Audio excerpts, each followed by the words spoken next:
राज्यात मुख्यमंत्रीपदावरून निर्माण झालेली कोंडी फुटली. नव्या मुख्यमंत्र्यांच्या नावाची घोषणा आज होण्याची शक्यता.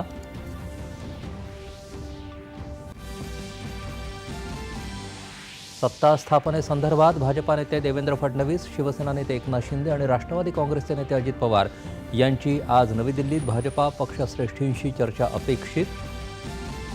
राष्ट्रवादी काँग्रेसला राष्ट्रीय पक्षाचा दर्जा मिळवून देण्यासाठी दिल्ली विधानसभेच्या निवडणुका लढवणार असल्याचं अजित पवार यांनी केलं जाहीर.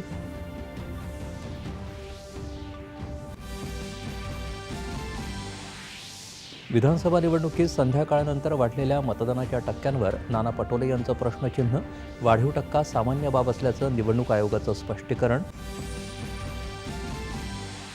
गौतम अदानींवर अमेरिकेत झालेल्या आरोपांसह विविध मुद्द्यांवर विरोधकांनी केलेल्या गदारोळामुळे संसदेचं कामकाज दिवसभरासाठी स्थगित. लोकसभेत वक्फ सुधारणा विधेयकावरील संयुक्त समितीचा अहवाल सादर करण्यासाठी अर्थसंकल्पीय अधिवेशनाच्या शेवटच्या दिवसापर्यंत मुदतवाढ देण्याचा प्रस्ताव मंजूर. यंदा $800 अब्ज निर्यातीचं भारताचं उद्दिष्ट असून गेल्या दशकभरातल्या सरकारच्या धोरणांमुळेच निर्यात दुपटीनं वाढवण्यात यश. केंद्रीय मंत्री पियुष गोयल.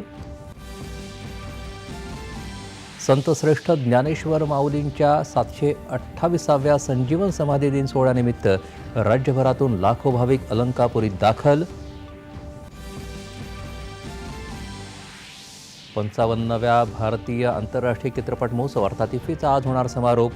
समारोप सोहळ्यात सुवर्ण मयूरसह विविध पुरस्कारांचं वितरण.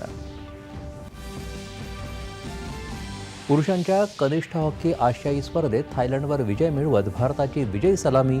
आज भारताचा सामना जपानसोबत. आणि राज्यात थंडीचा कडाका वाढला. पुढील 2 दिवस थंडीचा जोर राहण्याची शक्यता.